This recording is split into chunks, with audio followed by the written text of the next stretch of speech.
Je pense que la bonne nouvelle de ce salon, c'est qu'il fait beau et le fait qu'il fasse tellement beau, c'est bon pour le commerce. Nous, chez Eurocommerce, on est absolument ravis puisqu'on a eu un très bon mois de mai. Donc, le prêt-à-porter redémarre, excusez-moi. Donc, c'est un très bon signal. Chez Eurocommerce, on est super busy en ce moment. On court partout. Nous avons une vingtaine d'employés à Paris qui sont tous extrêmement occupés en ce moment puisque nous avons 3 thèmes essentiels dans la maison de Eurocommercial France qui sont rénovation, modernisation et extension. Quand je parle de modernisation, nous sommes très conscients que les temps qui courent, malgré le beau mois de mai, il faut accompagner nos enseignes partout. Nous avons une 500 baux chez Eurocommercial France sur une douzaine de sites et nous sommes toujours chez Eurocommercial très fiers du fait que nous n'avons quasiment pas de locaux vides. Nos locaux sont pleins. Pourquoi ils sont pleins? Puisque chez nous, les taux d'effort sont raisonnables. Les enseignes sont contents d'être nous et nous on est très contents qu'ils soient chez nous. Donc, qu'est-ce que nous faisons à travers ce temps? Essentiellement, nous sommes très conscients qu'un site rénové est un site qui marche bien. Donc, les chantiers actuels chez Eurocommercial France sont modaux, donc à Moisselles-d'Aumont, où nous sommes en train de dépenser environ 4 millions pour rénover notre galerie dans 11 000 m² qui dépendent d'un Leclerc. Nous allons démarrer très prochainement la rénovation très attendue des Trembières, qui est un site de 8 000 m² avec un hypermarché Migros sur les portes de Genève. Et après avoir bien discuté pendant longtemps avec les élus de Bordeaux, nous sommes tombés d'accord, ce qui est une très bonne nouvelle, pour rénover un projet de rénovation des grands hommes en plein cœur du meilleur quartier de Bordeaux. Donc tout ça pour moderniser notre portefeuille. Et quand je parle de rénovation, c'est pas uniquement la rénovation de l'intérieur, c'est rénovation des parkings, c'est rénovation bien entendu du parcours client avec des bons partenaires.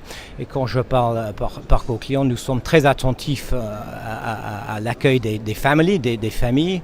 Et c'est pour cette raison que nous installons à peu près sur tous nos centres des aires de jeu fantasmagoriques sur nos parkings. Je citerai tout d'abord celui de Chasse-sur-Eau. Nous avons pris un fournisseur allemand. Ça marche à feu de Dieu. Il n'y a que des enfants qui viennent s'amuser là-dessus, principalement avec le parent. Principalement avec le père, bien entendu, ils viennent avec le parent. Mais en fait, c'est surtout les pères qui s'amusent puisque nous avons des aires de jeu qui sont assez amusants. Et il faut être un petit garçon osé. Et je pense qu'il y a quand même un petit truc chez eux. Je pense que nos aires de jeu sont tellement challenging que c'est plutôt les garçons qui s'amusent là-dessus. Mais bien entendu, les petites sœurs viennent avec les poupées, ils regardent et parfois les sœurs participent. Donc c'est très bien pour les familles.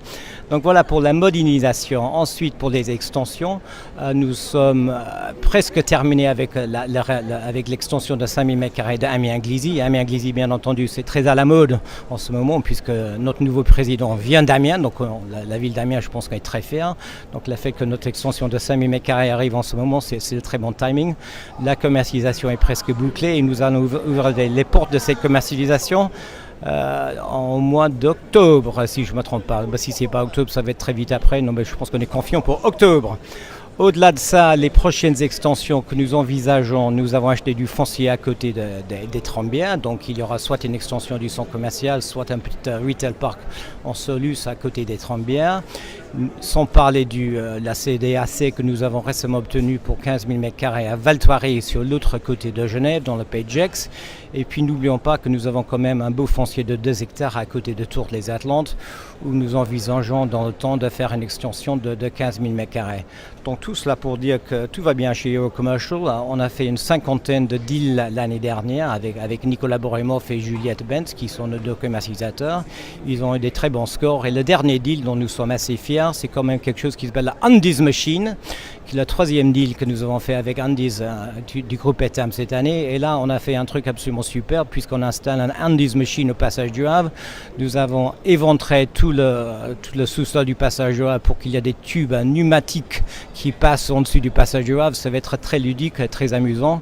Donc voilà le dernier deal chez Eurocommercial. Donc tout ça pour dire que nous sommes très très busy et que nous sommes optimistes qu'avec ce nouveau gouvernement, les conséquences consommateurs français vont retrouver un petit peu de confiance et que peut-être le taux d'épargne, au lieu d'avoir monté dans les années récentes, va baisser, ce qui va contribuer à augmenter les chiffres dans nos beaux centres en France.